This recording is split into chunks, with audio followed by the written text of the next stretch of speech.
তারেক রহমান সাহেবের দেশে আসাটা নিরাপদ নয়।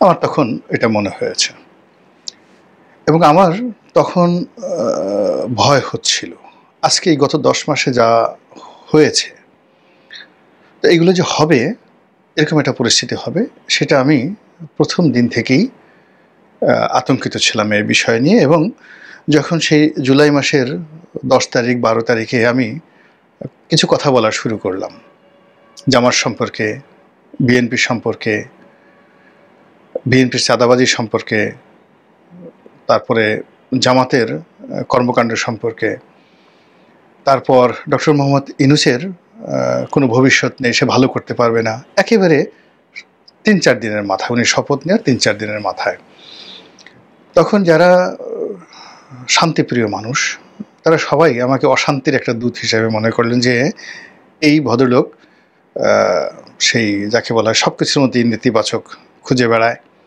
অনেকে গালাগাল শুরু করলেন যারা আমাকে দীর্ঘদিন ভালোবাসতেন, আমাকে অনেকটা পীরের মতো মান্য করতেন। এরকম অনেক লোক অকথ্য ভাষায় আমাকে নিয়ে ভিডিও বানালো, গালাগাল দিল। এখন দেখা গেল যে যে কাজগুলো তারা করেছে, অর্থাৎ আমি প্রতিবাদ করেছি বা আমি বলেছি যে এরকম হতে পারে, এটা ছিল আগস্ট মাসের একেবারে 10 তারিখ থেকে। কিন্তু সেপ্টেম্বর অক্টোবর মাস থেকে যখন এই পরিস্থিতি শুরু হয়ে গেল, আমি যেগুলো আশঙ্কা করছিলাম, তখন যারা আমাকে গালাগালি করতেন তারা কিন্তু এখন চুপ হয়ে গেছেন। তারা মানে ইতিমধ্যে তাদের যে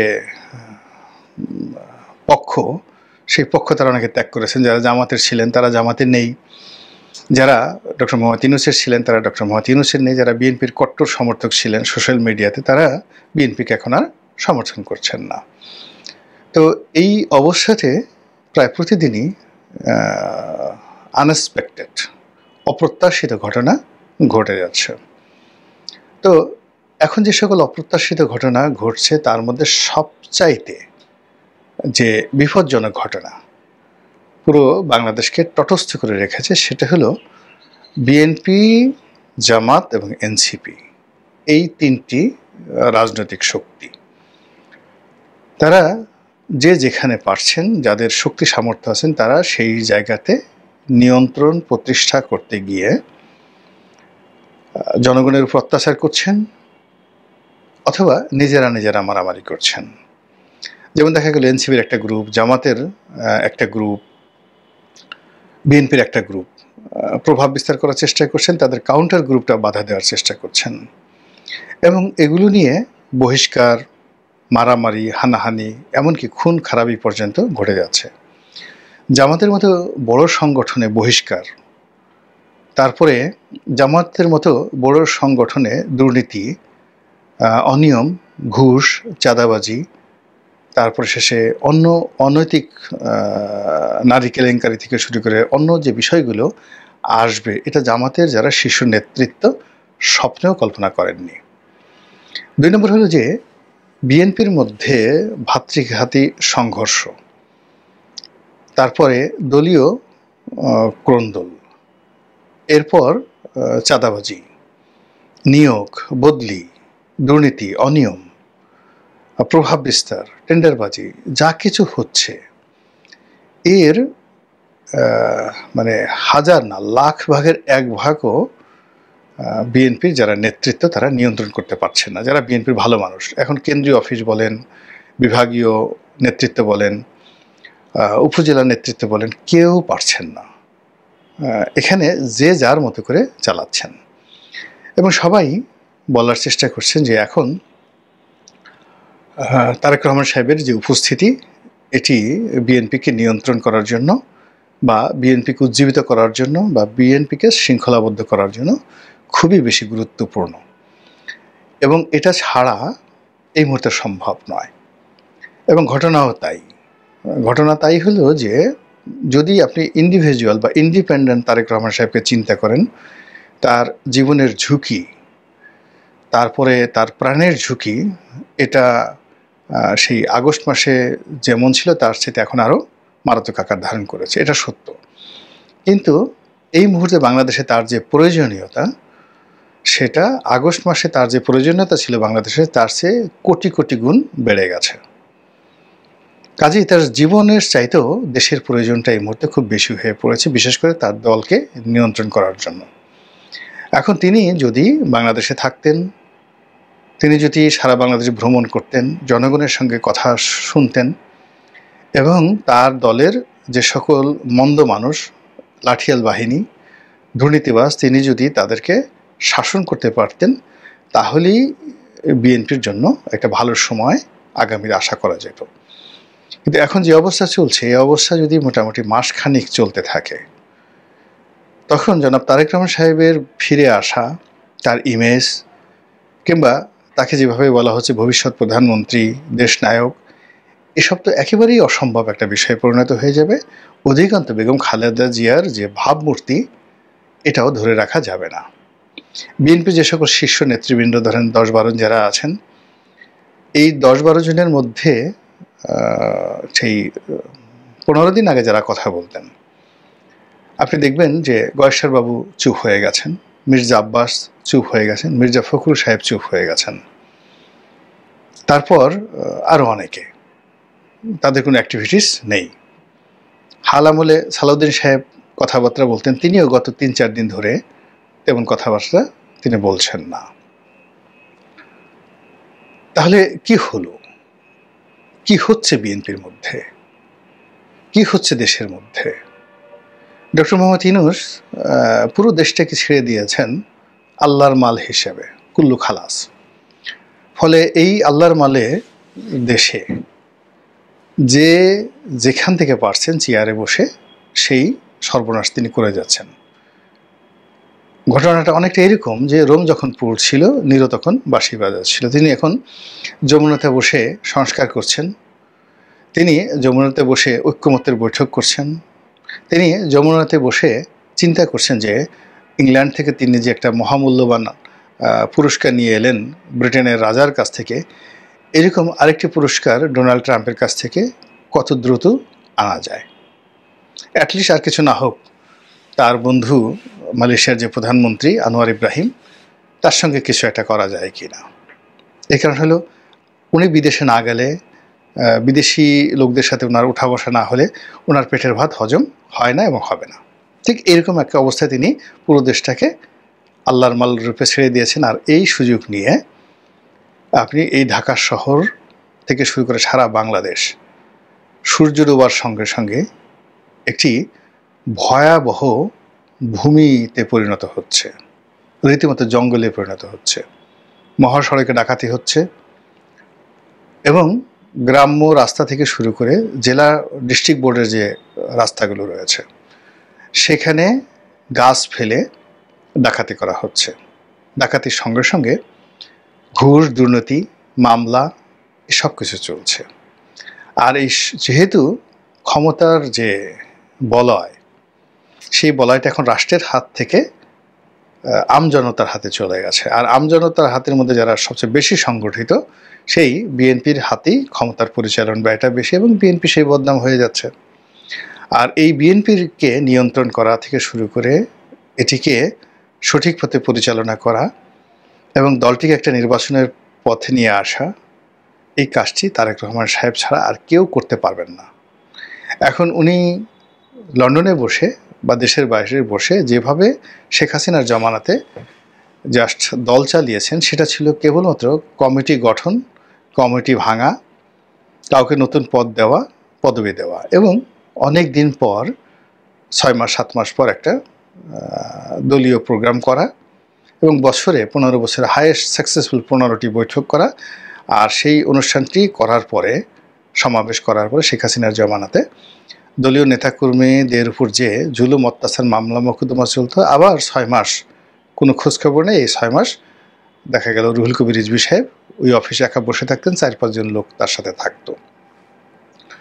তো সেই যে জায়গা, সেটা তিনি লন্ডনে বসে এইভাবে করতেন। কিন্তু এখন তো সেটা না, এখন তো ক্ষমতা তার দলের হাতে, তার দলের এমপি প্রার্থীর হাতে, তার দলের চেয়ারম্যান প্রার্থীর হাতে, উপজেলা চেয়ারম্যান প্রার্থীর হাতে, এবং এইগুলো তাকে শক্ত হাতে নিয়ন্ত্রণ করতে হবে। এবং বিএনপি যারা ধ্বংস চাচ্ছে, তারা এই দেশটিকে মাৎসান্যায় করে বিএনপির যে দুর্নাম এবং বদনাম হবে, বিএনপি জনগণ কর্তৃক ধিক্কৃত হবে, এরকম একটা যে মাস্টার প্ল্যান তারা বিএনপি যারা প্রতিপক্ষ করছে, সেই ফাঁদে বিএনপি আলটিমেটলি পড়ে গেছে। এখন এখান থেকে বিএনপিকে উদ্ধার করার জন্য তারেক রহমান সাহেবকে এসে কাজ করতে হবে, অথবা তাকে মানে দলের নেতৃত্ব থেকে দূরে থাকতে হবে, দায় দায়িত্ব ছেড়ে দিতে হবে। কিন্তু দায় দায়িত্ব নিয়ে তিনি কোনো অবস্থাতে এই অবস্থাতে লন্ডনে থাকলে তিনি পারবেন না, তাকে দেশে আসতেই হবে। এইভাবেই কিন্তু একটা ফাঁদ তৈরি করা হয়েছে। এখন এই সময়টা তার জন্য নেতৃত্বের যাকে বলা হয় এসিড টেস্ট। তিনি সাহস করে দেশে আসবেন, দলের হাল ধরবেন, দুর্নাম বদনাম রোধ করবেন এবং দলকে সংগঠিত করে তিনি নির্বাচনের জন্য প্রস্তুত করবেন, বিজয়ী হয়ে সরকার গঠন করবেন। এটা হলো ওয়ান অপশন। আর দ্বিতীয় অপশন হলো তিনি যেখানে আছেন সেখানে থাকবেন, তার দল যা কিছু করছে তাই সেভাবে করবে, এবং এটা অটোমেটিক্যালি মানে স্বয়ংক্রিয়ভাবে তাকে যে পরিণতির দিকে নিয়ে যায় তিনি সেই পরিণতি গ্রহণ করবেন। কিন্তু বাংলাদেশে এখন এই যে দল আন্দোলন করে, লড়াই করে, সংগ্রাম করে ডক্টর মোহাম্মদ ইউনূসের কাছ থেকে নির্বাচন আদায় করে, তারপর শেষে সেই নির্বাচনে বিজয়ী হয়ে তারপর শেষে একটা সরকার গঠন করে সেই সরকারের তারেক রহমান সাহেব প্রধানমন্ত্রী হবেন এবং প্রধানমন্ত্রী হিসেবে তিনি বাংলাদেশে ঢাকা এয়ারপোর্টে আসবেন, ২০ লক্ষ লোক তাকে রিসিভ করবে। এটা শুয়ের পিছন দিয়ে একটা উট ঢোকা যতটা কঠিন তার চেয়ে অসম্ভব একটা বিষয়, সম্ভবই না এটা। কিন্তু পরিস্থিতি এই পর্যায়ে চলে গেছে, ফলে ওনাকে দল টিকাতে হলে, প্রধানমন্ত্রী হতে হলে, বাঁচাতে হলে ওনাকে আসতেই হবে, দেয়ার ইজ নো ওয়ে। এখন সমস্যাটা হলো তিনি হয়তো আসার কথা চিন্তা ভাবনা করছেন, তার দলও আসার কথা চিন্তা ভাবনা করছে, কিন্তু তাকে ভয় দেখানো হচ্ছে। এবং যারা ভয় দেখাচ্ছেন যে তিনি যদি আসেন তিনি অ্যাসাসিনেটেড হতে পারেন, অর্থাৎ তাকে মেরে ফেলা হতে পারে, তার প্রতি আঘাত আসতে পারে, জন এফ কেনেডির মতো তাকে গুলি করা হতে পারে, তার প্রতি বোমা নিক্ষেপ করাটা হতে পারে বেনজির ভুট্টোর মতো, এবং তিনি শেষ হয়ে যাবেন। এই কথাগুলো অহরহ বিভিন্ন মাধ্যম থেকে বলা হচ্ছে, মূলত তাকে যাকে বলা হয় বাংলাদেশে আসা থেকে বিরত রাখার জন্য। এবং তিনি যদি না আসেন, এই মুহূর্তে বিএনপির তো অন্য কোনো নেতৃত্ব নেই যার কমান্ডে পুরো বিএনপি চলে। এই মুহূর্তে বিএনপির অন্য কোনো বিকল্প নেই, তারেক রহমানের বিকল্প নেই, যে কিনা এই দলটা চালাতে পারে।